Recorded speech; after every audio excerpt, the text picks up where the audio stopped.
सहस्रशीर्षा पुरुषः सहस्राक्षः सहस्रपात् स भूमिम् विश्वतो वृत्वा अस्य तिष्ठद्दशाङ्गुलम्।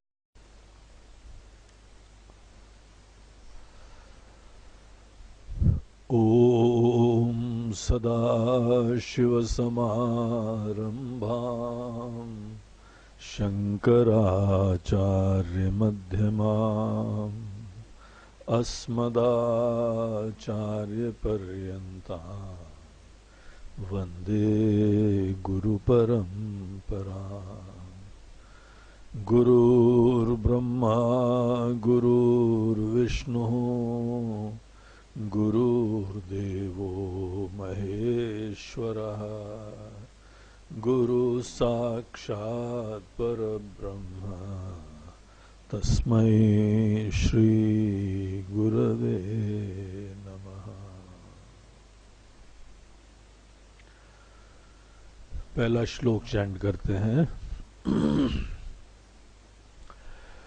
वेदो नित्यमधीयतां तदुदितं कर्म स्वनुष्ठीयताम् तेनेशस्य विधीयतामपचितिः काम्ये मते त्यज्यताम् पापौघः परिधूयतां भवसुखे दोषोऽनुसन्धीयताम् आत्मेच्छा व्यवसीयतां निजगृहात् तूर्णं विनिर्गम्यताम्।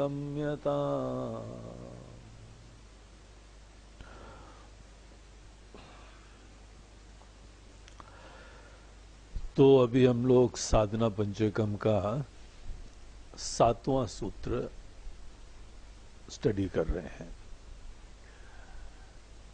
साधना पंचकम में हमारी साधना के स्टेप्स बताए हुए हैं और इसीलिए इसका एक नाम सोपान पंचकम भी है, क्योंकि यहाँ हमको सोपान अर्थात स्टेप्स, सीढ़ी पे चढ़ने के स्टेप्स जैसे होते हैं, तो वो क्रम से एक एक स्टेप उसको यहाँ पे पूरा इन्यूमरेट करते हैं। ये स्टेप्स जानना बहुत आवश्यक होता है कि हमको ये देखना होता है कि हम एक पर्टिकुलर साधना के लिए प्रॉपरली प्रिपेयर्ड है कि नहीं है। हम लोग बहुत सारी चीजें सुनते हैं, ये कोई ज्ञान, कोई ध्यान, कोई समाधि, कोई भजन, कोई रिचुअल्स, ये सब चीजें बड़ी आदरणीय हैं, क्योंकि सब हमको शास्त्र ने, भगवान ने, बहुत ही प्रबुद्ध ज्ञानी लोगों ने दी हैं। इसीलिए हमको इन सब का आदर करना चाहिए। लेकिन इसका मतलब ये नहीं है कि हर चीजें हमको एक ही साथ करनी है। हर साधना एक औषधि की तरीके से होती है, और औषधि कौन सी लेनी है, किसको लेनी है, कब तक लेनी है, कितनी मात्रा में लेनी है, उसके लिए सदैव डॉक्टर चाहिए होता है, विशेषज्ञ चाहिए होता है। इसीलिए हम लोग गुरु का आश्रय लेते हैं, किसी ज्ञानवान का आश्रय लेते हैं कि हमको कौन सी साधना करनी चाहिए। तो वेद हमको एक तरफ से ये बताते हैं कि आदमी को अल्टीमेटली जीवन में जहाँ पे सब आपकी समस्याओं का समाधान हो जाएगा, जीवन का परम आनंद प्राप्त हो जाएगा, मुक्त होके फ्री होके जी पाओगे, उसके लिए आत्मा का ज्ञान ही गोल होता है। अनकॉम्प्रोमाइजिंगली ये बात आदमी के मन के अंदर निश्चय होना चाहिए। और जितनी दूसरी साधना होती है, भगवान का भजन, पूजन, ये सुंदर पर्व मनाना, ये सब चीजों का प्रयोजन हमारे मन मुकुर सुधारी, हमारे मन रूपी शीशे को साफ करने के लिए होती है। एक बार हमारा मन सुंदर, शांत, सात्विक बन जाता है, जो कि अनेकों प्रकार के कर्म, उपासना आदि से संभव होता है। जिस कर्म के क्षेत्र में हम लोग अपने मन को जाने अनजाने चिंतित कर देते हैं, विकारी कर देते हैं, उसी कर्म के क्षेत्र में जीवन के जीने के सही अंदाज सीखने पड़ते हैं। और यहां पर फिर रहते रहते ही राइट एटीट्यूड्स, पॉजिटिव वैल्यूज, हमारे रिश्ते, नाते, कर्तव्य, सब चीजों को जल्दी नहीं छोड़ना चाहिए। इनको सही अंदाज से जीने की कला सीखनी चाहिए। और सही अंदाज वो होता है कि हाँ, दूसरे तो खुश होते ही होते हैं, लेकिन हमारा मन शांत होता है, प्रसन्न होता है। वो कला है। और उसमें यह आवश्यक नहीं है कि दूसरे सुधर जाएं। अब दूसरे सुधर जाएं तो हमारी अकल किस काम की? फिर तो हम उनसे बोलेंगे प्लीज जरा अपनी अकल सुधारो, हमको मुक्ति प्राप्त करनी है। तो हम कितनों को सुधारते रहेंगे? भाई जरा अपनी बात करने की तमीज सीखो, जरा अपने आचरण सीखो, जरा उठो बैठो, जरा अपने फाइनेंसेस कायदे से मैनेज करो, तब हम जरा शांत रहें यार। हमारी मार मुक्ति तुम्हारे अधर पे लटकी हुई है क्योंकि तुम ये करते नहीं हो।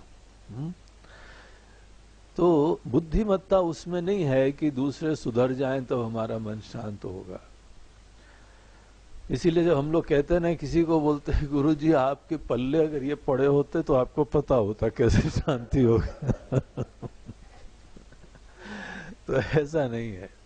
हमारा मन जो है, हमारा दृढ़ विश्वास है कि कोई कितना भी नालायक हो, दुष्ट हो, मूर्ख हो, पापी हो, राक्षस हो, असुर हो, कैसा भी हो, कलयुग हो, ज्ञान की महिमा यह है कि आप इन सब को अपने मन को शांत, प्रसन्न, सात्विक बना के हैंडल कर सकते। हम अपने दिल में झांक के देखें कि अगर हमारा मन डिस्टर्ब होता है तो वो दूसरे की वजह से नहीं होता है, हमारी असमर्थता होती है, हमारी झुंझलाहट होती है। हमको बहुत गुस्सा क्यों आता है? इसलिए नहीं आता है क्योंकि दूसरा किसी गलती से युक्त है। हमारे अंदर अपने कंसेप्ट्स हैं परफेक्शन के, आग्रह है परफेक्शन का, ऐसा ही होना चाहिए। अब मिस्टर फौजी आ गए यहाँ पे, ऐसा ही होना चाहिए, और ऐसा नहीं हुआ तो फौजी साहब ने अपनी बंदूक निकाली, फायरिंग लाइन में दाएं दाएं दाएं दाएं शूट। अब ये दरअसल उसकी गलती है कि हमारी गलती है। हम कंपैशनेट भी हो सकते हैं, हम अंडरस्टैंडिंग भी हो सकते हैं, हम दूसरे की पोजीशन में अपने आप को रख सकते हैं। उसका संस्कार ही नहीं है, उसके सामर्थ्य ही नहीं है, उसका ब्रिंगिंग ही नहीं है। तो इसलिए ये हमारी कमियां होती हैं जिसके वजह से हमारा मन दूसरों के वजह से डिस्टर्ब हुआ करता है। आग्रह होता है, अपेक्षा होती है, और हमारे आग्रह अपेक्षा के पीछे सदैव हमारा कुछ अभिमान होता है। हम ये देखो भाई, हमको तो ऐसा ही मांगता, ऐसा मांगता, वैसा मांगता, या तो इस प्रकार से जो है वो हमारे आग्रह, हमारी लैक ऑफ अंडरस्टैंडिंग, हमारी लैक ऑफ कंपैशन, करुणा नहीं होना, वो ही हमारे मन के अंदर झुंझलाहट लाता है, चिंता लाता है, द्वेष लाता है। और हमारी बड़ी ईगो है, बड़ा अभिमान है, हम तो ऐसे हैं, और दूसरे ने कुछ ध्यान नहीं दिया तो बड़े गुस्सा आती है। कम से कम, गुरु जी ज्यादा नहीं, कम से कम तो इतना होना चाहिए। हम कौन दुनिया भर की उम्मीद करते हैं, लेकिन कम से कम जो है वह हमारी सेवा देख के थैंक यू तो बोल दो। थैंक यू भी नहीं बोलते। देखो क्या कलयुग आ गया है, हे भगवान। अब भगवान क्या करे? अब भगवान तो बचपन से उस इंसान के लिए कर रहे हैं, तो भगवान अभी तक नहीं कर पाए।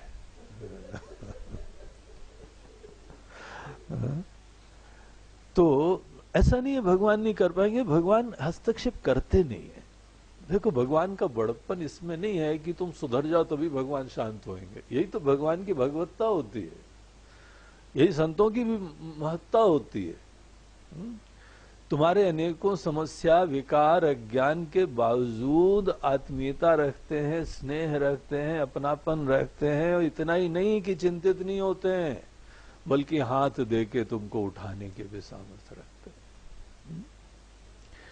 इसीलिए भगवान तो सबको मौका दे रहे हैं, तुमको जैसा जीना है समझ लो, लेकिन हाँ कॉन्सिक्वेंसेस भुगतने के लिए भी रेडी रहो। अगर तुमको ऐसा लगता है इस तरीके से जीना राइट तरीका है तो ठीक है, ट्राई कर लो, लेकिन बाद में तुमको समझ में आएगा कि नहीं ये अंदाज दोषवान है। इसीलिए हमको व्यवहार में अनेकों चीजें पहले सीखनी होती। गीता का यही संदेश है कि अर्जुन के मन के अंदर जीवन के एक मोड़ के ऊपर बड़ा वैराग्य हो गया कि भगवान कुछ नहीं रखा है, सब अपने स्वार्थ के लोग हैं, और हम भी अपना ये राज्य प्राप्त करें और अपने स्वजनों की हत्या करके ये हमारा सिंहासन इनके खून से सना होगा। आप सोचते हैं भगवान कैसे हम आनंद लेंगे।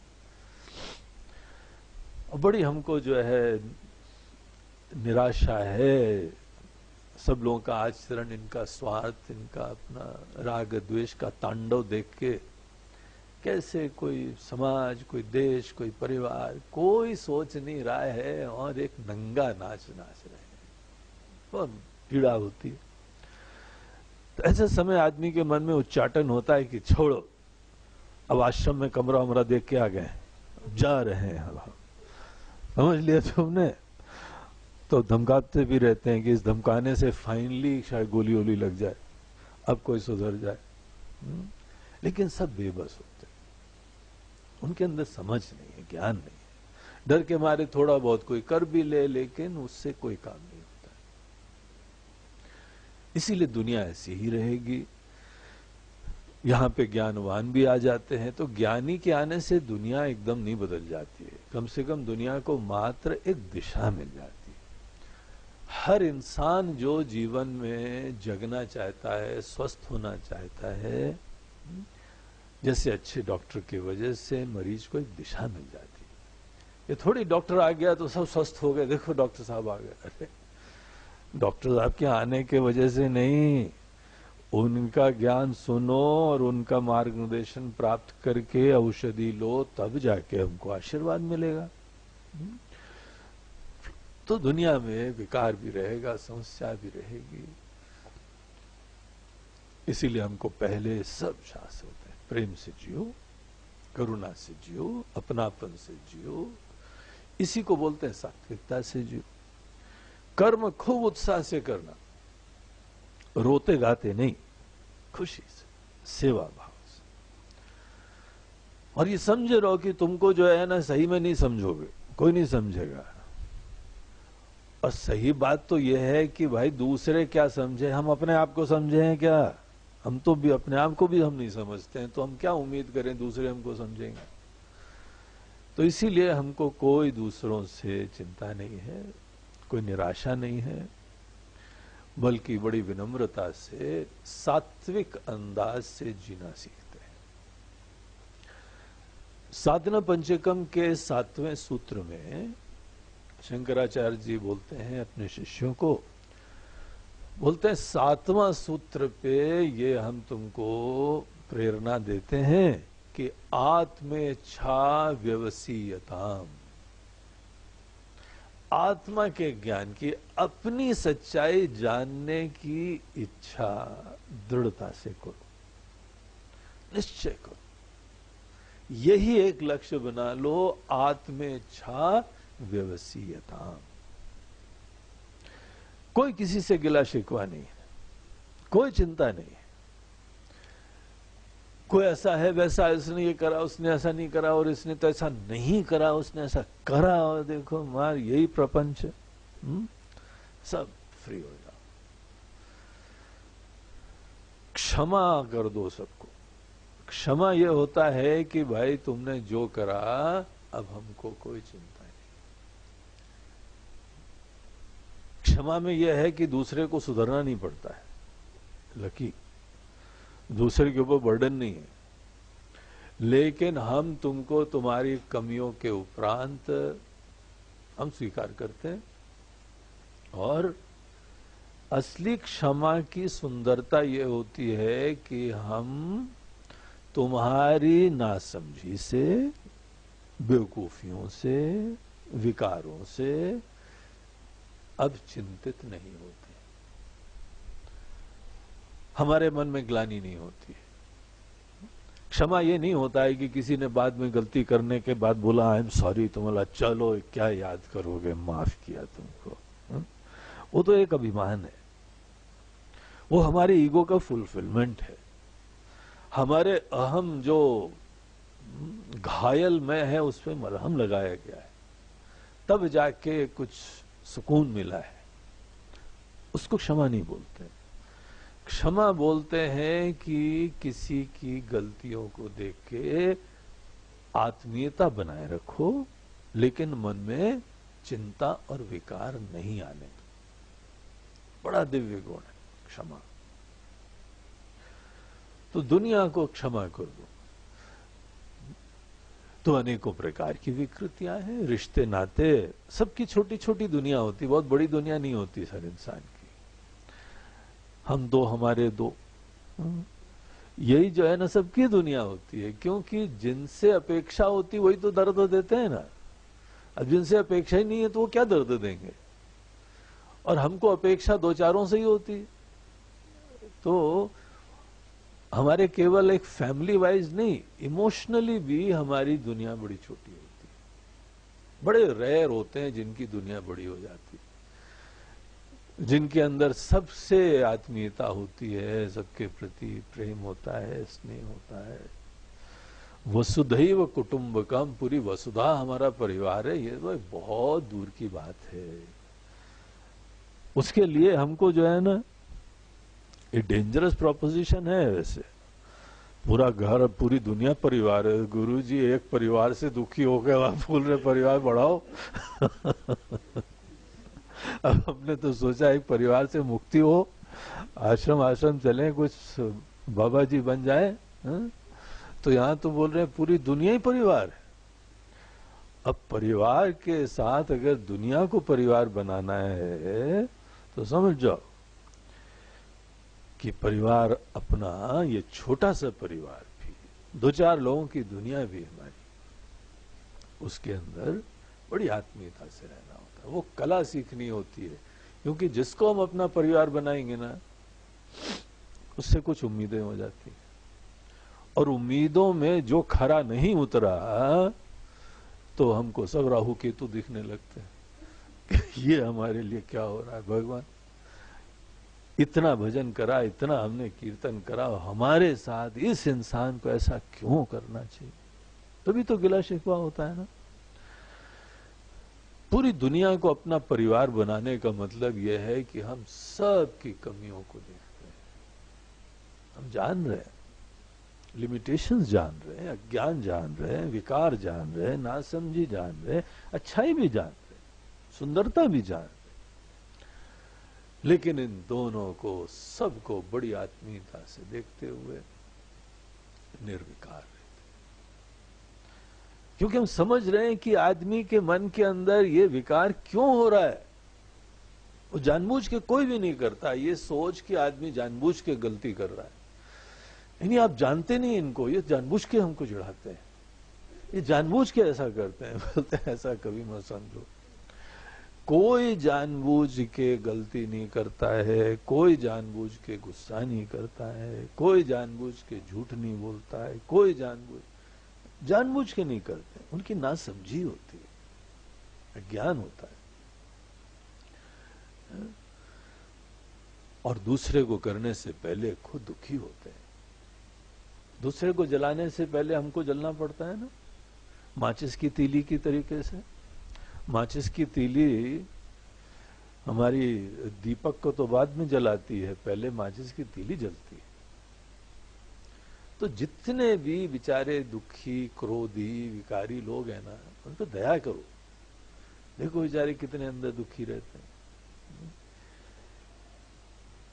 तो एकदम जोश में आत्म के ज्ञान के लिए नहीं जाना चाहिए। बोलते हैं पहले इस दुनिया में शांत, सात्विक रह के समभाव से जीना सीखो। सुख दुखे समे कृत्वा। सुख दुख में, मान अपमान में चिंता मत करना, दुखी मत होना। चिंता नहीं करना, चिंतन करना।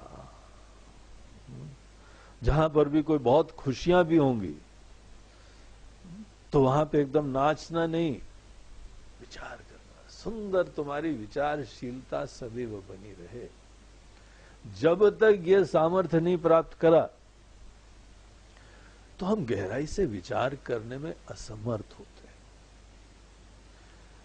अब हमको विचार ऐसा थोड़ी है कि जब आदमी विचार के लिए जाता है उसकी दुनिया बदल जाती है। यही तो दुनिया रहेगी ना उन लोगों की भी। यही राक्षस रहेंगे, यही दुष्ट रहेंगे, यही अच्छे लोग भी रहेंगे, सभी रहेंगे। अब अच्छों के साथ हम अटैच हो जाते हैं और बुरों के साथ हम द्वेष करने लगते हैं, तो दोनों में विचार नहीं होता है। इसीलिए हम लोगों को जो है वो, यद्यपि ये कहा जाता है कि तुमको आत्मा का ज्ञान प्राप्त करना है, लेकिन आत्मा अपने आप को ही जानना है। इस जीवन का परम खजाना मैं की तरीके से विद्यमान है। आत्मेच्छा व्यवसीयता। आत्मा के ज्ञान की इच्छा करो। सब इच्छाओं के मूल में, उसके गर्भ में यही इच्छा रहे अंततः। भगवान इस शरीर को छोड़ने से पहले आत्मा का ज्ञान प्राप्त कर ले। सबसे महान इच्छा है। लेकिन यह इच्छा साधना पंचकम पे नंबर 7 सीढ़ी पे आई है। सीधे नहीं रश कर दिया, चलो आ जाओ बाबा बन जाओ, बोलते नहीं है। यहाँ पे नागा बाबा नहीं है भैया। तो वहां देखे कुंभ में सबको, छोटे छोटे बच्चों को सबको नागा बाबा बना देते हैं। अब वो तरीका शंकराचार्य जी का नहीं है, बोलते हैं नहीं, गीता में का नहीं, भगवान कृष्ण का नहीं, उपनिषदों का नहीं। वो बोलते हैं नहीं, अगर हम तुमको इमेच्योरली सब चीजों से अलग कर देंगे तो हम जोश देंगे, इंस्पायर कर देंगे, हम बड़े इंस्पायरिंग स्पीकर बन जाएंगे, मोटिवेशनल स्पीकर बन जाएंगे, और तो मोटिवेट भी हो जाओगे। लेकिन मोटिवेट होने के बाद जिस समय ये भूत उतरेगा, क्योंकि जिसको मोटिवेट बाहर से करा जाता है ना, उसका थोड़े दिन बाद ही मोटिवेशन डाउन हो जाता है। फिर इसीलिए पूछता है आप दोबारा कब आएंगे, क्योंकि हमको पता है कि ये हमारा जो जोश है ये उतर जाता है। तो अगर जोश बाहर से आता है थोड़ी देर के लिए, वो तो उतर जाएगा, लेकिन हमारे अंदर से विवेक हो, कुछ ज्ञान हो जाए, कुछ समझ हो जाए, वो टिकाऊ हो। इसीलिए गीता का तरीका ये है कि अर्जुन कर्म का क्षेत्र में छोड़ के जाओ। अरे भगवान बड़ी मुसीबत है, यहाँ तो दुर्योधन ऐसा करता है, भीष्म पितामह ऐसा करता है, और हमारे गुरु द्रोणाचार्य जी तो हमको बड़ी उम्मीद ही नहीं थी, वो भी ऐसा करेंगे। आप हमारे दर्द को समझ रहे हैं ना, हमारे धर्म संकट को समझ रहे हैं ना भगवान। भगवान सब समझते हैं, लेकिन तो भी मुस्कुराते हैं। गीता का उपदेश उन्होंने बोला प्रहसन्यव भारत। दूसरे अध्याय में जब भगवान उपदेश देना चालू करते हैं तो वहां पे ये वाक्य आता है कि भगवान मुस्कुराते हुए बोला। अब जब हम किसी को दर्द बता रहे हो और कोई मुस्कुरा रहा हो तो कितनी गुस्सा होती है। हमने तो सोचा था ये रोएंगे, थोड़े 2 आंसू निकल जाएंगे, लेकिन हमारे इस दर्द की कहानी सुन के हंस रहे हैं।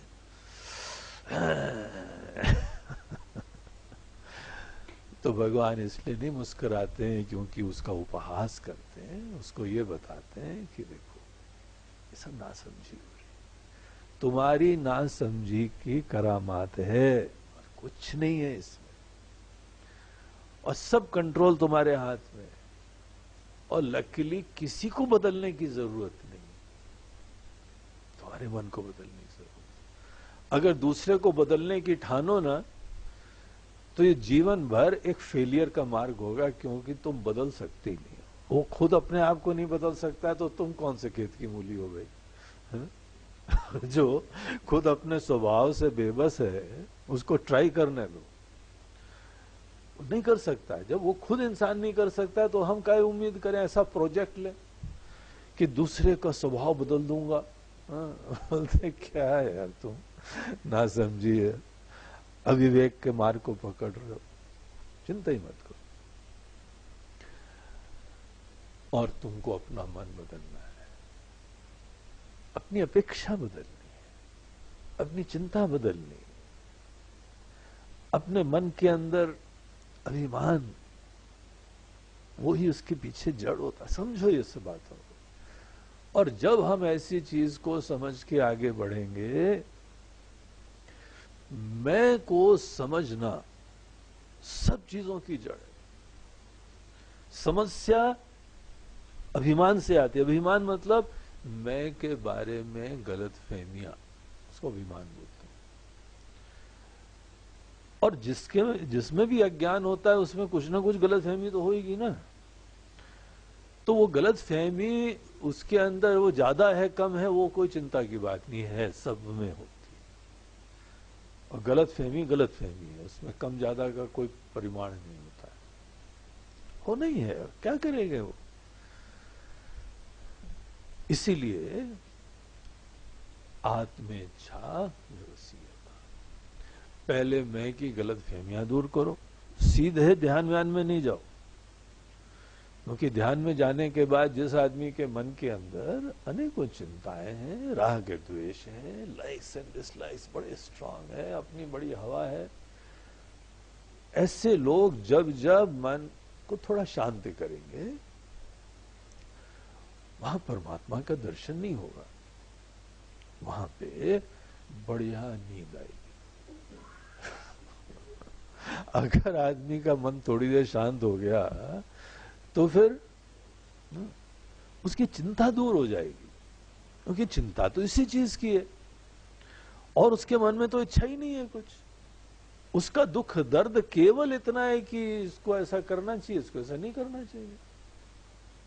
तो जहां पे वो सब चीजें शांत होती हैं तो आदमी को अच्छी निद्रा सी आएगी। इसीलिए जो है आदमी के जब तक मन में बहुत विकार होते हैं, आत्मज्ञान के लिए उसको रेडी नहीं समझा जाता। तो यहां के जो वेदांत के गुरुजी होते हैं ना, थोड़े डेंजरस होते हैं। उन गुरुजी के पास जाओ, बोलो गुरुजी कृपा करिए ये समस्या दूर हो जाए, वो कोई समस्या दूर नहीं करते, बल्कि अगर आ रही हो तो गैस का बर्नर बढ़ा देते हैं। हमारे वहां पे संताप और हो जाता है, और जलते हैं और भूनते हैं और मुसीबत होती है। और मन में आता है कि हाँ वो जो है भगवान का नाम है और श्लोक है और वो चौपाई है और कवच धारण करा है हमने, सब दुनिया भर के बड़ी स्पीड से हम चैंटिंग भी करते हैं उस टाइम। लेकिन ये गुरु लोग बड़े गुरु होते हैं, ये खत्म नहीं करते हैं मुझे। इनके इरादे समस्या को दूर करने के नहीं होते हैं, इनके इरादे हमारे मन को परिपक्व, बलवान, समर्थ, सम, हमको अच्छा बनाने के होते हैं। इसीलिए तो हमको चिंता नहीं है कि तुम्हारे राहु, तुम्हारे केतु, तुम्हारे शनि चल रहे हैं, हम जरा उनके लिए ऐसा करते हैं, काले घोड़े की नाल की अंगूठी और फलाने नग की तुम ये अंगूठी और फलाना ये, और आजकल तो और भी बढ़िया बढ़िया बाबा लोग, समोसा खाया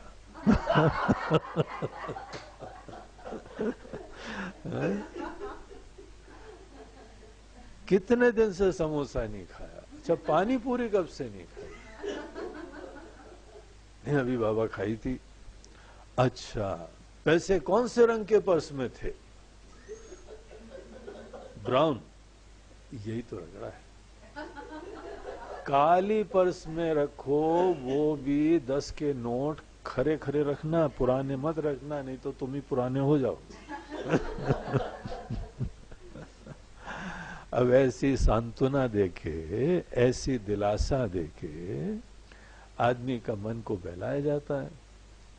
और यही नहीं है दिलासा, चलो सबको देनी पड़ती जीवन में, निराधार बेवकूफी की दिलासा।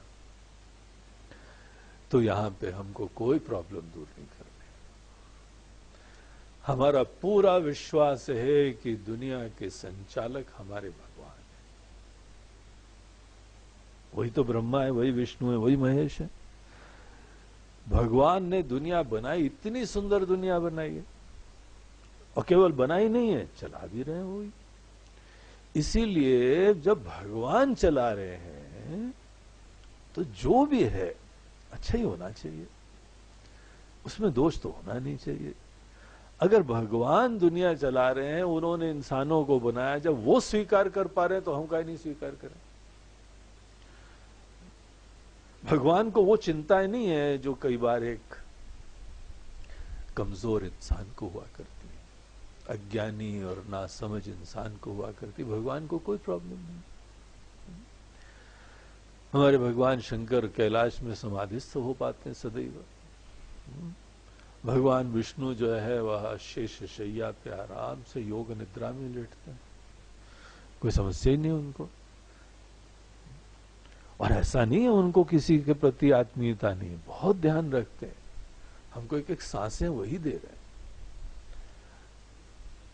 बहुत प्रेम से सबका ध्यान रखते हैं, लेकिन कोई प्रॉब्लम नहीं, क्योंकि स्वीकार करना चाहते हैं। साधना पंचकम में हमको 7वें सूत्र में शंकराचार्य जी बोलते हैं कि आत्मा के ज्ञान की अब इच्छा करो। इससे पहले हमको नहीं बोला। उससे पहले क्या बोला? नियमित रूप से अच्छे शास्त्र पढ़ो, कायदे के जो ज्ञान वाले शास्त्र हैं उनको पढ़ो, केवल भजन नहीं सुनो, केवल कोई जो है ना टीवी में सीरियल मत देखो, वो कोई ज्ञानवान वाले नहीं होते। वहां तो टीवी के प्रोड्यूसर उस चीज को लाते हैं जिस चीज में उनको व्यूअरशिप मिलती है, तो उनका तो गोल अलग होता है, उनका ज्ञान थोड़ी होता है। इसीलिए वो ज्ञान के सोर्स, अच्छे ज्ञान की चीजें, गीता हो गई, रामायण हो गई, मूल रूप से वेद जो है सोर्स होते हैं, उनको नियमित रूप से पढ़ो। और उन्होंने वेदों में, गीता में हम लोगों को बताया है कि यहाँ पे कर्म का क्षेत्र छोड़ना नहीं, मुसीबतें आए तो भी नहीं छोड़ना। इन मुसीबतों के मध्य में अपने मन को शांत, सम, सात्विक बनाने का गोल रखना। देखो, जो आदमी सर्फिंग सीखता है ना, सर्फिंग में पता है ना, लहरों में वो आके लकड़ी का ऐसा बढ़िया पट्टा सा रहता है उनका सर्फ, और उसके सर्फिंग बोर्ड के ऊपर रह के वो लहरों पे बढ़िया सा ऐसा मजा लेते हैं। दूर से देख के बड़ा मजा आता है, लेकिन कोई नया जाए तो एकदम डूबता है वो सीधे ही अंदर। अब हम पानी के सतह के ऊपर उन्हीं के लहर से आने जाने से मजा ले रहे हैं। तो सर्फिंग करने वाला व्यक्ति जिस समय लहर देखता है वो खुश होता है कि दुखी होता है? प्रफुल्लित हो जाता है, वाह वाह, व्हाट अ वेव, चलो चलो चलो चलो। आज जो है ना वो पूर्णिमा का समय आ रहा है तो खूब लहरें आएंगी, चलो आज तो जो है सर्फर्स को बड़ा मजा आ रहा है। किस चीज का मजा आ रहा है? भयंकर लहरें आ रही है, तो लहरें ज्यादा आ रही हैं, वो देख के अनेकों इंसान खुश होते हैं, क्योंकि उनका गोल लहरों में सर्फिंग करना होता है। एक खिलाड़ी है, अच्छा बैडमिंटन खेल रहा है, अब दूसरी तरफ से जब बढ़िया खिलाड़ी आ जाए तो हमको मजा आएगा कि हमको मुसीबत हो जाएगी? अरे तुम तो बड़ी अच्छी जोरदार शॉट मारते हो, तो पास में प्लेसिंग करो, दूर दूर क्यों कर रहे हो? ऐसा करते हैं हम भी, यहाँ खड़े रहते हैं, तुम भी यहाँ, हम लोग टुक टुक टुक खेलते हैं। वो खेल मजेदार है कि बोरिंग है? जब तक तुमको कोई दौड़ाए नहीं, जब तक कोई विषम परिस्थितियां नहीं आए, जब तक ऐसी लहर नहीं आए कि जो तुमको डुबाने में समर्थ थी, लेकिन उसमें भी तुम तैर लिए, सर्फिंग कर लिए, उसका मजा होता है। इसको बोलते हैं कर्मयोग। कर्मयोग वो जीवन की कला है जहां पे आदमी जीवन की विषम परिस्थितियों में सर्फिंग करता है, बैलेंस रखता है। हमारी जो है गोल, हमारी प्राथमिकता न दुनिया को बदलने की है, न कोई गिला शिकवा करने की है। जो गिला शिकवा करते हैं ना, वो शायर बन जाते हैं, मिस्टर टूटा दिल। और बड़े गहराई से दिल का दर्द निकलता है कि मुझे तो ये उम्मीद ही ना थी। अरे क्या उम्मीद नहीं थी, काहे उम्मीदें रख के मरते हो भाई? उम्मीदें रखने के वजह से मर रहे हो, तुम समझ रहे हो ये बात? इस बात को देखो, और ना उम्मीद हो के जियो। देखो सब बड़े अच्छे, क्योंकि सबके स्ट्रगल्स चल रहे हैं, सबकी मजबूरियां चल रही हैं, इसीलिए कोई भी बुरा अपनी तरफ से नहीं होता है। जो बहुत ही मूर्ख हो ना, उसको भी प्रेम दो तो बड़ा खुश हो जाता है, क्योंकि वो भी प्रेम चाहता है, प्रेम की सुगंध, सुकून, शांति, आनंद वो भी चाहता है, लेकिन पता नहीं है उसको। इसीलिए हमको 7वें स्टेप पे जाके आत्मज्ञान के बारे में बोला उन्होंने, शुरुआत में नहीं बोला। पहले बोला कि यह वेदो नित्यम धीयताम तदुदितम कर्मस्वनुष्ठीयताम, कर्म करो तेने शस्य विधीयताम, अपने कर्म से भगवान की प्रसन्नता, उनकी पूजा करो। भगवान आपने परिस्थिति दी है, आप खुश रहें, ऐसा काम करेंगे हम।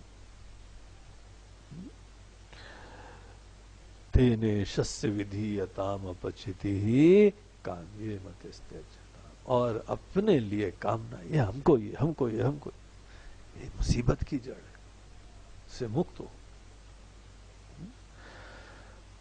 और इस तरीके से हमको यहाँ जीने की कला पहले सिखाने के उपरांत बोलते हैं, देखो तुम्हारा मन कितना शांत रहेगा। तुमको इतना आश्चर्य लगेगा कि ये मन के कुछ परिवर्तन करने से इसी दुनिया में, इन्हीं लोगों के मध्य में तुम शांत, प्रसन्न, विचारवान, अनेकों झमेलों से मुक्ति सब तुमको हो गई। इस कला से ही इतना आनंद आता है कि कई बार आदमी आत्मेच्छा व्यवसीयताम की बात ही नहीं कर रहे, महाराज जी सब आनंद ही आनंद है आजकल। तो जब से ये कला सीखी हमने कि समस्त परिस्थितियों में निरपेक्ष होके आत्मीयता से, प्रेम से सबको स्वीकारो और अपने प्रेम से कर्म करो, तो कोई प्रॉब्लम ही नहीं है हमको। अब प्रॉब्लम ही नहीं है तो हम आगे क्या इच्छा करें, सभी प्रॉब्लम दूर। इतना आनंद आता है। तो जिस दुनिया में सब लोग अच्छे लगने लगते हैं, मुसीबत वाले भी कृपा वाले लगने लगते हैं। कोई बहुत विकारी है, वो भी हमारे लिए कृपा होने लगा है। बोलते हैं देखो अगर ये नहीं होता तो कैसी गलतफहमी में हम होते, हम बड़े शांत हो गए, हम इसी गलतफहमी में थे। ये एक सैंपल आए और सब हमारा मोह दूर कर दिया। तो सही बात तो यह है कि हमको बिग थैंक यू, आपको बहुत धन्यवाद है। अगर आप हमारे जीवन में नहीं आते तो हम अपने ही कपोल कल्पना में रहते, स्वप्न के साम्राज्य में रहते कि हम तो बड़े सुधर गए हैं। हाँ? तुमने सब पोल खोल दी हमारी, तुमने असलियत दिखा दी कि हमारे मन में कितने डर भी हैं, कमियां भी हैं, आसक्ति भी हैं, विद्वेष भी हैं। तो ये लोग इसीलिए किसी से कोई प्रॉब्लम। ये बहुत इंपॉर्टेंट पॉइंट है कि 7th स्टेप पे जाके आचार्य बोलते हैं आत्मेच्छा व्यवसीयता, मत जल्दीबाजी करो। अब मेडिटेशन का भी काफी चारों तरफ जो है ना जोश रहता है वो, लेकिन वहां पर भी गीता में देखिए 6th चैप्टर में भगवान बोलते हैं ध्यान योग। शुरुआत में थोड़ी ध्यान योग कराया, अनेकों लोग योगासन वगैरह करते हैं ना, पतंजलि महर्षि जी का अष्टांग योग का बहुत ही आदर से पालन करते हैं। वहां पर भी आपको पता है यम नियम आसन प्राणायाम प्रत्याहार धारणा ध्यान। ध्यान कितनी देर बाद आता है, और अनेकों लोग यहाँ आते हैं, गुरु जी हमको ध्यान सीखना है। मैं बोला तुम्हारी सपने का महल तो बनाएंगे, लेकिन नींव पड़ी है कि नहीं पड़ी है ये बताओ भाई। अब बगैर नींव के हम कैसे घर बनाएंगे तुम्हारा? तो यम नियम, कुछ जीवन में यम नियम है कि नहीं है? नहीं वो तो ठीक है, सीधे मेडिटेशन सिखा दीजिए आप। तो उसको बोलते हैं हवा महल। तो वो हवा महल होता है, बगैर नींव के जब घर बनाया जाए तो हवा महल। सदैव भक्ति भी प्राप्त करनी हो, पहले थोड़ा सा मन को सुंदर बनाना होता है, किसी भक्त को दिल में रखना होता है, उनसे प्रेरणा लेनी होती है, सेवा करनी होती है, तब जाके होता है। तो 7वें स्टेप पे शंकराचार्य जी बोलते हैं कि आत्मेच्छा व्यवसीयता, आत्म के ज्ञान की तब इच्छा। अब देखो हम चाहें तो तुमको सीधे आत्मा का ज्ञान दे सकते हैं, हमको प्रॉब्लम नहीं है। लेकिन जिस समय दूध वाला आए और जल्दी से बगैर पतीली को साफ करे हुए दूध ले लो, तो कमरे के अंदर आते आते दूध पनीर बन जाता है। सब फट जाएगा, तुम ले पाओगे क्या? हम तो दे दें तुमको, लेकिन घर पहुंचते पहुंचते दूध थोड़ी रहेगा, वहां पनीर बनेगा तुमको। अब ये बोलोगे हमारे गुरुजी ने पता नहीं उसको दूध दिया है, हमको पनीर दिया है। हमको तो छेना दे दिया केवल। और दूसरे ये लोग भी राग द्वेष रखते हैं यार, क्या ये संत लोग भी हैं, ऊपर से ऐसा लगा कि एक ही चीज दे रहे हैं, लेकिन हमारे हमको फटा हुआ मिला। अब ये इससे पहले कि गुरु लोगों पे तुम आरोपण करो, इससे अच्छा है कि वो पतीली को देखो, जरा साफ वाफ कर लो, उसमें कल खटाई लगी हुई थी। तो वो खटाई वाले सुम पात्र में दूध लोगे तो फटेगा नहीं, और क्या होगा? तो इसीलिए हमारा पात्र सही है कि नहीं है, हमारा मन सुंदर है कि नहीं है, तो ये हम लोगों के वहां पे परंपरा में बड़ी प्राथमिकता है। इसीलिए हम लोग जल्दी जल्दी सबको आत्मज्ञान के लिए बोलते ही नहीं है। जल्दी जल्दी सबसे यही बोलते हैं कि भगवान पे सच्चा भरोसा रखो, उनके भक्त बन के सबको स्वीकार करो, ये भगवान ही चला रहे हैं, इसीलिए सब गिले शिकवे खत्म करो, शिकवे शिकायतें खत्म करो, और अपने मन को सुंदर बनाओ, सात्विक बनाओ। और उसके बाद जब ये हो गया गुरुजी, हो गया, अब चले आगे। बोलते नहीं, जरा हमको टेस्ट तो करने दो, अब तुम अपने अंदर तो संतुष्ट हो, जरा हम भी संतुष्ट हो जाएं। आपके इरादे क्या है? अब और कौन सी परीक्षा बची हुई है? बोलते हैं अभी एक बची हुई है परीक्षा। अब या तो उस परीक्षा में हम तुमको कोई बहुत ही खुशियां देंगे, या तो कोई गम देंगे, कुछ ना कुछ देंगे, तभी तो पता लगेगा कि दोनों में तुम्हारे अंदर सर्फिंग करने का सामर्थ्य आया कि नहीं आया है, दोनों में सम रहते हो कि नहीं रहते हो। जहां पे न कोई ज्यादा दुख है न ज्यादा सुख है, वहां पे तो शांति मूर्ख आदमी भी रखता है। उसमें कौन सी बड़ी विशिष्टता है तुम्हारी? तुम्हारी विशिष्टता तो यह है कि चुनौतियों के मध्य में तब शांत और समत्व से युक्त हो। वो चुनौतियां भी हो, मुसीबत भी हो, विकार भी हो, असफलता हो, अपमान हो। अपमान हमारा कोई नहीं कर सकता अगर हम अवेलेबल ना हो। अगर हम अपेक्षा करें तो हमारा तो अपमान के लिए किसी की जरूरत नहीं। हम अपने आप में सेल्फ रिलायंट हैं, खुद ही अपनी चिंता करते रहेंगे। इसीलिए ये मन को सुंदर बनाओ, उसके बाद फिर जब हम जीवन में उतार चढ़ाव में सम रहे। और सम मतलब ये नहीं है कि रुचि ज्यादा खुशियों में हम हंस सकते हैं कि नहीं हंस सकते,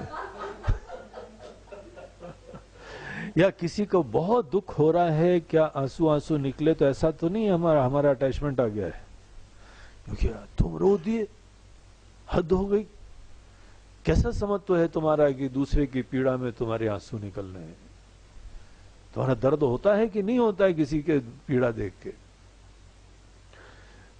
या किसी की खुशियां देख के तुम्हारे मन प्रफुल्लित होता है कि नहीं होता है? तो क्या हमारा मन यहाँ पे अनेकों की खुशियां देख के फूल खिल जाए, या किसी की मुसीबतें देख के मन मायूस हो जाए, दुखी हो जाए? अपने लिए नहीं हो रहा है, लेकिन उसके लिए हो रहा है। क्या वो हमारा समत्व का अभाव है? तो ऐसा भी नहीं समझना चाहिए। समत्व का मतलब ये नहीं है कि हम अपनी इमोशंस को गला घोट दें। हमारी संवेदनाएं, हमारी इमोशंस, ये एक सेंसिटिव इंसान के भूषण होते हैं, इसमें कोई प्रॉब्लम नहीं होता। इसीलिए इनको कभी खत्म नहीं करना चाहिए। इंसान जब भावना विहीन हो जाता है ना, तो पशु से भी बदतर हो जाएगा। इंसान की इंसानियत इसी में है कि उसमें संवेदना, भावना, इमोशंस होने चाहिए। और इमोशंस जब होंगे, सेंसिटिविटी है भाई। भावना क्या है? That you are a sensitive person. आप दूसरे के सुख दुख को महसूस कर सकते हैं। गीता के 6th चैप्टर में जहां भगवान बोलते हैं कि अर्जुन देखो, हम तुमको योग के बारे में बता रहे हैं, और जो परम योगी होता है पता कौन होता है? आत्मौपम्येन सर्वत्र समम पश्यति यो अर्जुन, सुखम वा यदि वा दुखम स योगी परमो मतः। वो परम योगी है अर्जुन, जो अपने मन में समत्व रखते रखते बाहर के लोगों के प्रति आत्मीयता नहीं खोता है, संवेदना नहीं खत्म करता है, फीलिंग्स नहीं खत्म करता है, बल्कि किसी का सुख ऐसे अपनापन से देख पाता है जैसे उसके जीवन में अपना सुख हो गया है। अब बच्चा अचीव कर रहा है, कोई खूब मेहनत करके उसने कुछ अचीवमेंट करा, उस बच्चे को जो सुख होता है, हम सोचे कि अगर हम काश बच्चे होते। हमारे अपने लिमिटेशंस है, हमारा ज्ञान है, हमारा लेवल ऑफ एग्जिस्टेंस है। उस समय अगर हम होते तो हमारे लिए खुशी कितने मायने की होती। और अगर हमको यहां पे पीड़ा होती, तो हम अगर उस पोजीशन में होते तो हमको कैसी पीड़ा होती। अपनापन से दूसरे के सुख दुख को जो देख पाता है, आत्मौपम्येन, अपनापन से, जैसे हमारा है वो सुख, ऐसी सेंसिटिविटी रखते हुए तो भी बैलेंस रखना, तो भी समत्व रखना, वो एक महान योगी का लक्षण होता है। तो दूसरे के सुख दुख को देखना का सामर्थ्य ना हो, अब तुम्हारी फीलिंग ही मर गई है। तुम्हारे साथ साथ पूछेंगे कि किस आश्रम से आए हो, किस गुरु ने पढ़ाया है तुमको, उन गुरु के पास तुम जीवन भर नहीं जाने वाले। तो तुम्हारा भी सत्यानाश, तुम्हारी परंपराओं का भी सत्यानाश, वो यहां पे कहा ही नहीं जा रहा है। यहां देखो गीता हमको ये बोलती है कि सबके प्रति अपनापन रखो, इमोशंस होने चाहिए, इमोशनल नहीं होना चाहिए, संवेदनाएं होनी चाहिए, भावनाएं होनी चाहिए, भावुक नहीं होना चाहिए। तो हम फील कर सके, लेकिन जो आदमी अपने अंदर भावना तो रखता है लेकिन भावुक हो जाता है, सेंटिमेंट्स रखता है सेंटिमेंटल हो जाता है, वो कब होता है? जिस समय उसके पीछे शांत विचारवान बुद्धि का आधिपत्य नहीं होता है, वो प्रिसाइड नहीं करती। The guiding light is my intellect. Problem तो आया है जब हमारी बुद्धि में दिशा नहीं हो, ज्ञान नहीं हो, तो हम डिस्टर्ब हो जाते हैं। अब नए डॉक्टर साहब होते हैं, जहां पे कोई उनको भयंकर पेशेंट आता है तो डॉक्टर का भी बीपी हाई होने लगता है कि यही हमारे पेशेंट आना था, फर्स्ट पेशेंट आया मरने वाला। पूरा ट्रैक रिकॉर्ड खराब हो जाएगा। तो बेचारे वहां पे सब रिश्ते नाते तो रो रहे हैं, डॉक्टर साहब को भी उनको भी किसी का कंधा चाहिए। बोलते हैं कि क्या करें। लेकिन जहां वो अपने सीनियर डॉक्टर के पास गए तो सीनियर डॉक्टर को भी दर्द महसूस हो रहा है, बोलते हैं हाँ इसका दर्द ऐसा है, पीड़ा है, लेकिन साथ साथ उनको ज्ञान है, उनकी बुद्धि, प्रबुद्ध बुद्धि उसको प्रिसाइड कर रही है, उनको रास्ता पता है। जिसने अपने अंदर समत्व को रखा वो अपने अंदर बुद्धि के अधिपत्य को स्थापित करता है, बुद्धि इंपॉर्टेंट होने लगती है। वो आदमी इमोशंस रखता है लेकिन इमोशनल नहीं होता है, क्योंकि इमोशंस को हम समझते हैं। अब यही कोशिश तो नहीं करी ना कभी, इमोशंस का रस लेते हैं, अच्छा लग रहा है, अच्छा नहीं लग रहा है, ये अच्छा लग रहा है नहीं लग रहा है, इसके पीछे कुछ विचार भी होना चाहिए। जब विचार होने लगता है तो अच्छा लगना न लगना is not a problem anymore, क्योंकि सुख में भी दुख में भी हमारे अंदर गहराई में विचार चल पड़ता। इसीलिए हमारी संवेदनाएं दुनिया के प्रति खत्म नहीं हो, बल्कि सबकी सेवा करें, जहां रहें। अनेकों लोग अज्ञान में हैं, नासमझी में हैं, उनको किसी ने दिशा ही नहीं दी, आत्मीयता ही नहीं दी, अपनापन ही नहीं दिया, कोई बड़प्पन नहीं दिया, प्यास से हैं वो लोग। उनको थोड़ी आत्मीयता मिल जाए, थोड़ा शाबाशी मिल जाए, थोड़ा किसी का सर पे हाथ रख जाए तो देखो उनके लिए कितना मैटर करता है। तो इतना सब होते हुए इंसान ही नहीं, हमें समस्त प्राणी लोग तो मार दुखी हैं, इंसान से सब दुखी है। सबसे भयंकर राक्षस इंसान है।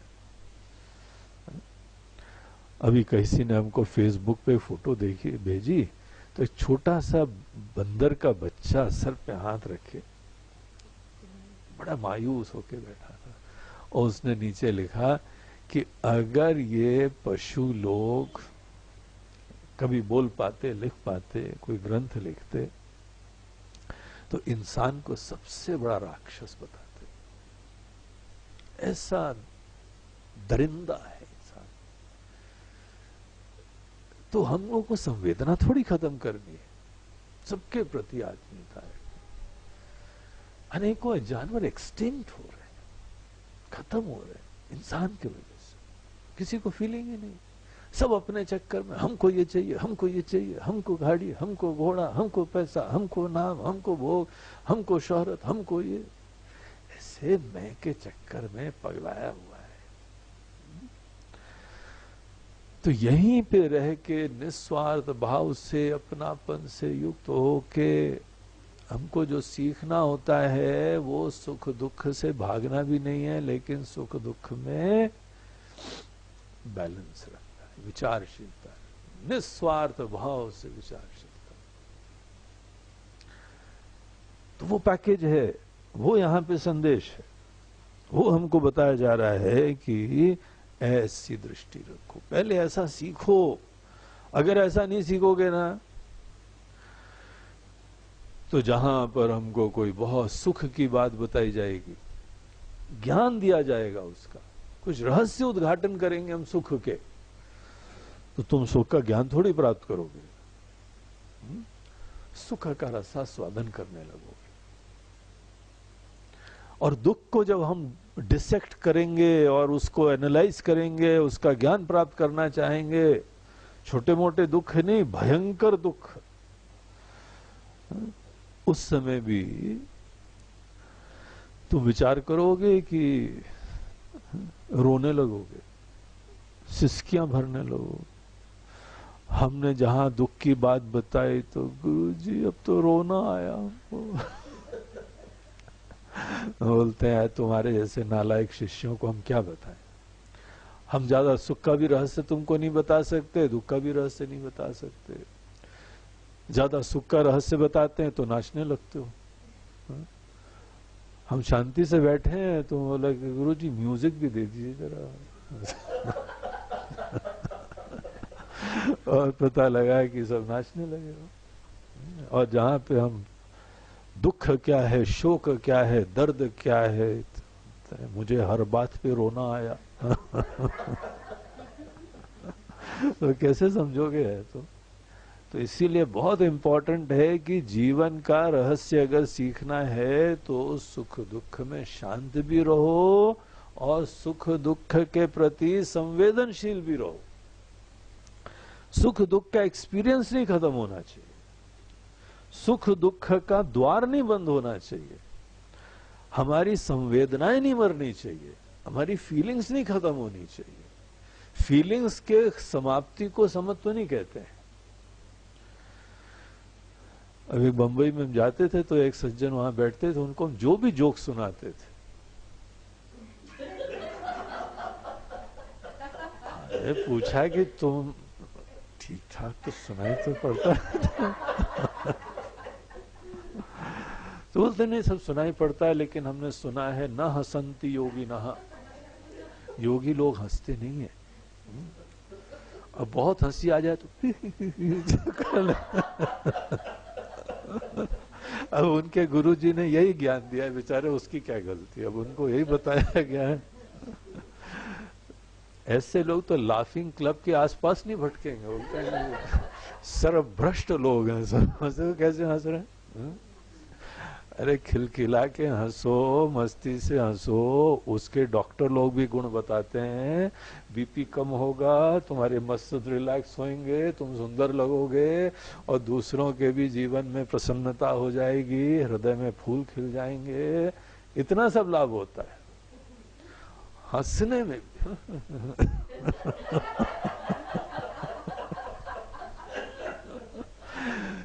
ऐसी कोई लकीली हमारे गीता में भगवान कृष्ण ऐसा कोई उपदेश नहीं देते हैं।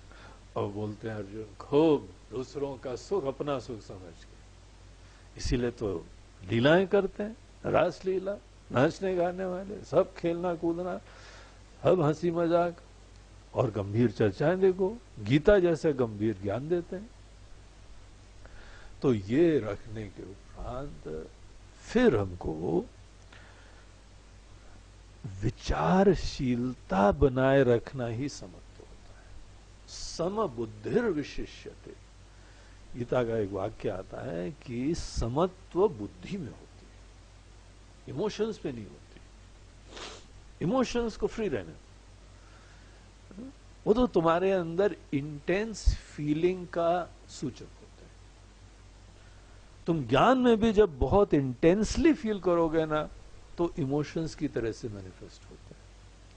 तो ये तो एक लक्षण है कि तुम किस चीज को इंटेंसली फील कर रहे हो और उसके मैनिफेस्टेशंस होते हैं। लेकिन समझ तो होता है बुद्धि के लिए, विचारशीलता। हर परिस्थिति में वैसी विचारशीलता होनी चाहिए जैसे शांत क्षणों में होती है। समत्व बोलते हैं हमारी बुद्धि में विचारशीलता बनाए रखने को। आपके अंदर खूब सबके इमोशंस की फीलिंग का सामर्थ्य हो, बल्कि अगर दूसरे की खुशी देख के आप खुश होते हैं ना, तो अच्छे इंसान का लक्षण होता है। दूसरे के दर्द देख के आपके मन में भी दर्द होता है, अच्छे इंसान का लक्षण होता है। लेकिन अगर आप सुख और दुख को हैंडल करने का विवेक नहीं रखेंगे, तो भावुक होने के चांस होते हैं, इमोशनल हो सकते हैं। और अगर आप इन दोनों का रहस्य जानते हैं, तो आपके अंदर विचारशीलता बनी रहती, बैलेंस। उसको हम लोग बैलेंस कहते हैं। ये हमको गोल रखना पड़ता है, ये एम करना पड़ता है। अगर जीवन के रहस्य सीखने हैं, अगर अपने रहस्य सीखने हैं, अगर अपने मन के रहस्य सीखने हैं, तो अब सुख दुख को हम इस प्रकार से लें जो अनुकूल प्रतिकूल परिस्थिति है, जहां पे हम गहराई में इस ही सुख के क्षण को, दुख के क्षण को, सुख की अनुभूति को, दुख की अनुभूति को समझने के ज्यादा इंटरेस्टेड हो जाए।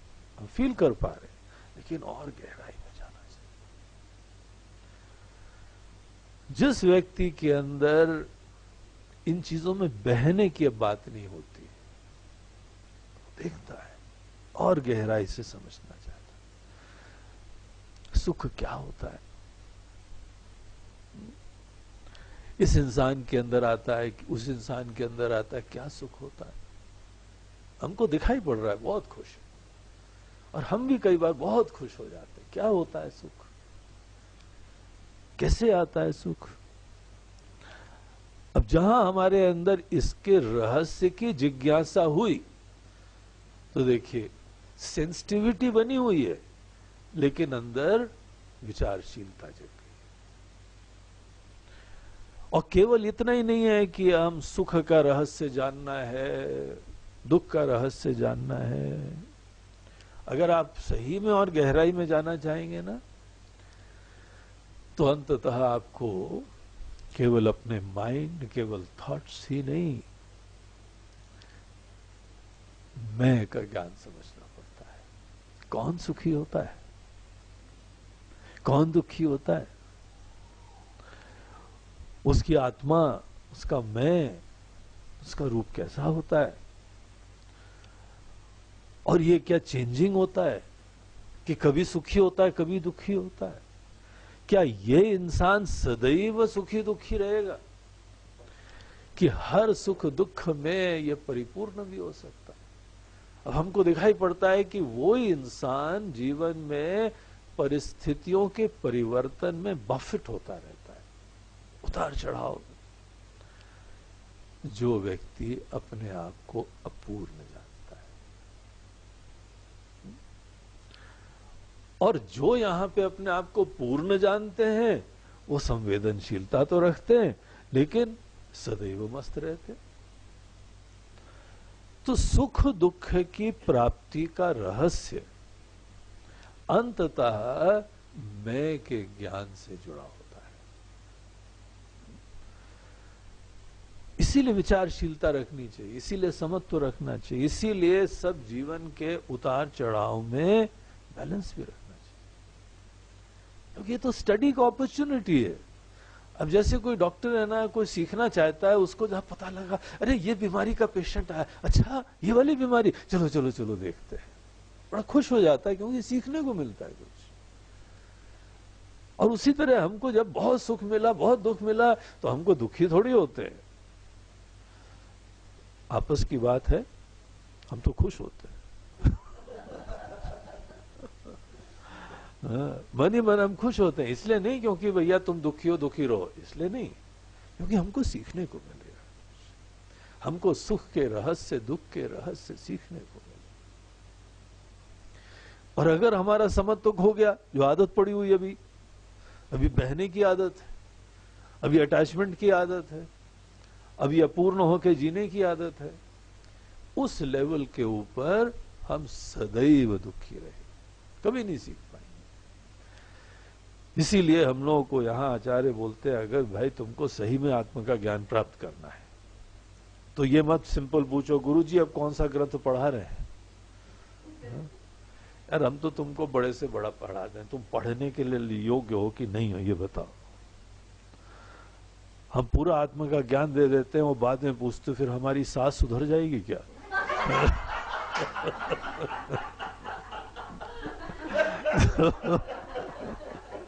मुल्ला की दौड़ मस्जिद तक है?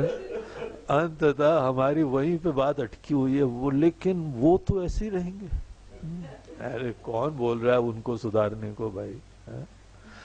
इसीलिए दूसरे को निपट लो पहले।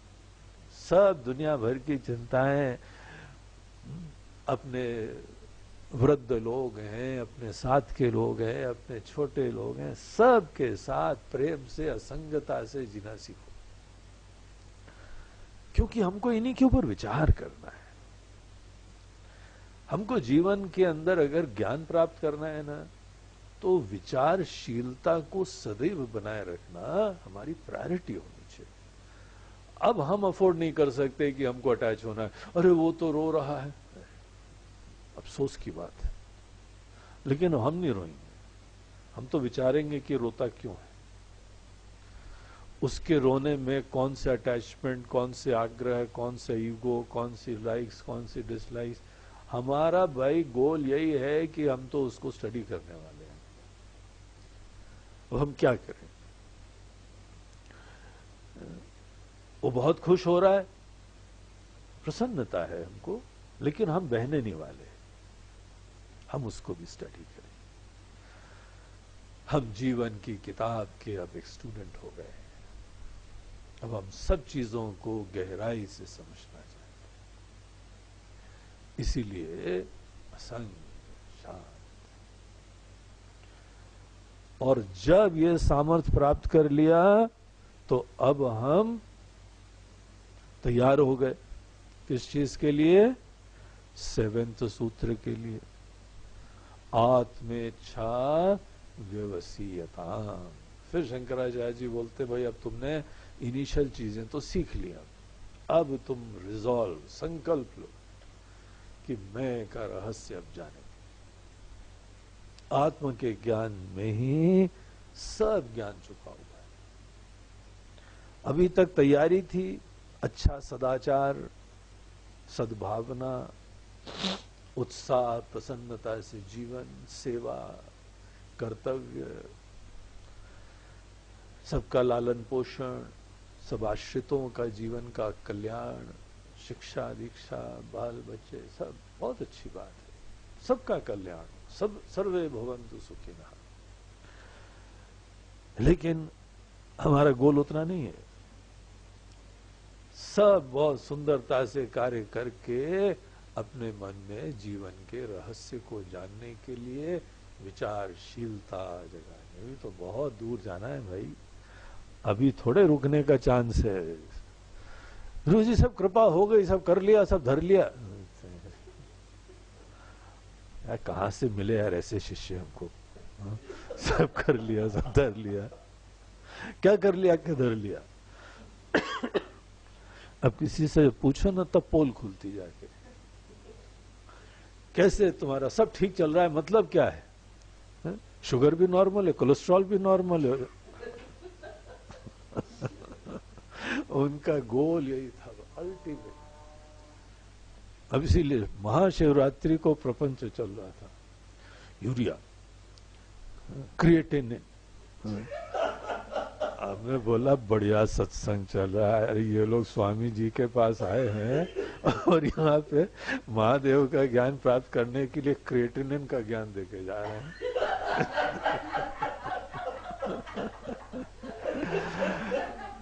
अब ये हम बचपन से जानते हैं यार, अब उनको क्या बताएं। लेकिन हमारा लक्ष्य अलग है, सुख दुखे समय कृत्वा सम रहो, शांत रहो, समझो बस। हम जबरदस्ती समझाते ही नहीं। वक्ता तो बाद में बनना पड़ता है, पहले श्रोता बनना पड़ता है। हाँ? जो गुरु के चरणों में बैठने का लक्षण ये होता है कि अच्छे श्रोता बनते हैं। सुनाओ जो सुनाना है सुनाओ। अब अनेकों लोग यहाँ आते हैं, खूब बढ़िया बढ़िया सुना के जाते हैं, बाद में बोलते हैं गुरुजी आपसे मिलकर बड़ा अच्छा लगा।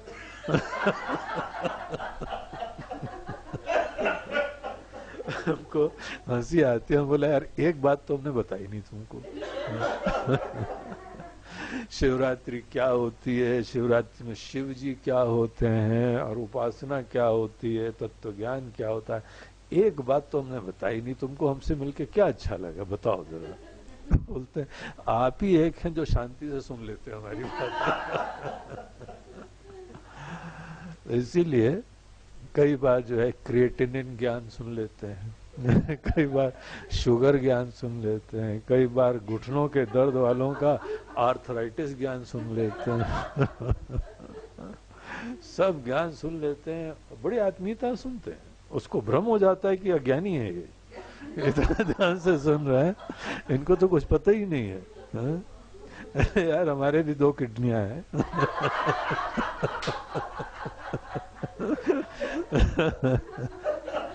और हमारे भी शुगर है, हमारे भी जो है प्रोस्ट्रेट है, ये सब हमारे भी है। और इनकी समस्याएं भी होंगी, क्या पता। तो क्या ज्ञान नहीं होगा इतना कॉमन सेंस का? बड़े एक्साइटेड होके बता दो। लेकिन कोई चिंता नहीं, शांति से, प्रसन्नता से, निर्विकारता से, आत्मीयता से। Important point to be noted, आत्मीयता से सुनना पड़ता है। ऐसी आत्मीयता कि उसको भी भ्रम हो जाए कि देखो कितना ध्यान से सुन रहे हैं ये, क्योंकि बिल्कुल अज्ञानी होंगे, पता ही नहीं है। इसीलिए ये यहाँ पे प्रिंसिपल्स को समझना और खूब प्रेम से, जो भी जैसा है बेचारा उसी लेवल पे है, क्या करेंगे, उसका दर्द ही उस साइज का। अब वो यहाँ पे आए थे डायलिसिस करवा के, तो फिर और क्या चर्चा करेंगे, उसी का दर्द निकल रहा है उनका।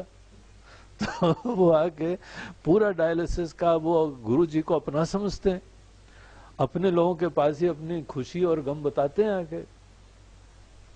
तो सब लोग आते हैं, कोई आत्म इच्छा नहीं करते हैं, आत्म इच्छा व्यवसीयताम ये तो बड़े कम आते हैं। बाकी तो सब अपना दुख दर्द बताते हैं, और उन लोगों के प्रति पूरी आत्मीयता और संवेदना से। तो अनेकों के सासों के कांड, बहुओं के कांड, डायलिसिस के कांड, उनके लड़कों के, उनकी लड़कियों के, उनके पड़ोसी के, उनके दुख दर्द के, उनके शुगर के, उनके किडनी के, सबके सुनने पड़ते हैं। पूरे आत्मीयता से, संवेदनशीलता से, उत्साह से। अच्छा ऐसा,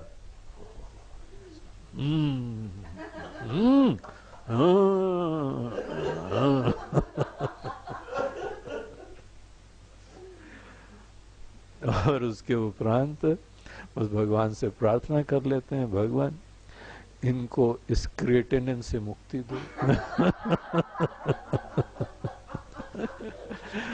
आज महाशिवरात्रि को भी ओम नमः शिवाय नहीं कर रहे हैं, क्रिएटिनिन क्रिएटिनिन क्रिएटिनिन कर रहे हैं। तो हे भगवान इनका उद्धार करो। तो इसीलिए आत्मीयता भी इम्पोर्टेंट है, समत्व भी इम्पोर्टेंट है, और इन सब चीजों की लिमिटेशंस जान के गहराई में जाने की प्रेरणा इम्पोर्टेंट। जब ऐसा कुछ अपना स्वभाव, नेचर और गुण बन जाए, तब आचार्य बोलते हैं आओ पधारो मारे देश। अब ये हमारी दुनिया में आओ। अब आत्मेच्छा व्यवसीयताम, अब आत्मा के ज्ञान की इच्छा हो गई, और इच्छा के साथ साथ सामर्थ्य भी हो गया। अब सुख दुख दोनों में विचार करेंगे, न तुम चिंतित न हम चिंतित। तो इस प्रकार से 7वें सूत्र में हमको ये बात बताई। इसके बहुत सारे और रहस्य हैं, वो फिर हम लोग धीमे धीमे इसी सूत्र पे। अब हमारे इस ऑनलाइन सत्संग में हमारे पास टाइम का लिमिटेशन नहीं है। ये कोई 7 दिन में यज्ञ थोड़ी खत्म करना है। यहाँ पे तो हर यज्ञ में होता है कि जल्दी खत्म करो, 5वां दिन हो गया है, और हमारे सब प्रवचनों में यही रगड़ा होता है। शुरुआत में 5 दिन बहुत धीमे जाते हैं और फिर 2 दिन में जो गियर चेंज करते हैं धनाधन। 2 दिन में पता लगा 40 श्लोक निपटाने पड़ते हैं हमको, क्योंकि वहाँ टाइम लिमिटेशन है। लेकिन यहाँ पे लकीली ऑनलाइन सत्संग में कोई प्रॉब्लम नहीं है, जिसको सुनना है सुनो, नहीं सुनना है नहीं सुनो। हम तो फ्रीडम से विस्तार से अपने मन को तृप्त करके एक एक पॉइंट को बताएंगे। तो अब ये सूत्र कब तक चलता है भगवान जाने। जब तक हमारे दिल की तृप्ति नहीं होगी तब तक चलेगा। हर पहलू इसका बताएंगे, और गहराई से बताना मात्र इंफॉर्मेशन देना थोड़ी है।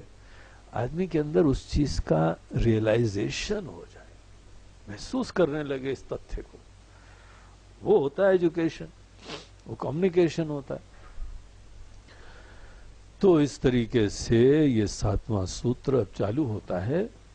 पिछली बार से भी हमने थोड़ा चालू कर दिया था, लेकिन अब आगे इसके अनेकों पहलू हैं। क्यों आत्मा का ज्ञान इंपॉर्टेंट है, उसमें युक्ति होती है, उसमें कुछ अपना अनुभव भी होता है। श्रुति, युक्ति, अनुभूति, तीनों दृष्टि से हम लोग जिस चीज को भी राइट समझते हैं ना, ये 3 दृष्टिकोण से देखते हैं। श्रुति, युक्ति, अनुभूति। श्रुति मतलब इसमें शास्त्र का प्रमाण मिलना चाहिए। अब ये ज्ञानवान लोगों ने ये बातें कही हैं, इसका हमको प्रमाण मिले। युक्ति वो लॉजिकल लगता है हमको, ये प्रोपोजिशन लॉजिकल है, उसको बोलते हैं युक्ति संगत होना चाहिए। और अनुभूति ये हमारे एक्सपीरियंस से भी समझ में आता है कि yes, this sounds very logical and right. तो यही इस वाक्य को कि आत्मा का ज्ञान प्राप्त करने की इच्छा दृढ़ करो, इसमें क्या शास्त्र के प्रमाण है, इसमें कौन सी लॉजिक है, कौन सी रीजंस है, और हमारे अनुभव में कैसे घटित होता है। इन एक एक पॉइंट्स को फिर हम लोग धीमे धीमे नेक्स्ट सेशन में देखेंगे, जो कि हमारे ऑनलाइन सत्संग के ही उसमें सब लोगों को प्राप्त हो जाएंगे। ओम पूर्णमदः पूर्णमिदं पूर्णात् पूर्णमुदच्यते पूर्णस्य पूर्णमादाय पूर्णमेवावशिष्यते। ओम शांति शांति शांति। हरि ओम श्री गुरुभ्यो नमः। हरि ओम नमः पार्वती पतये। हर हर महादेव। नर्मदे हर। बोलो गंगा मैया की जय।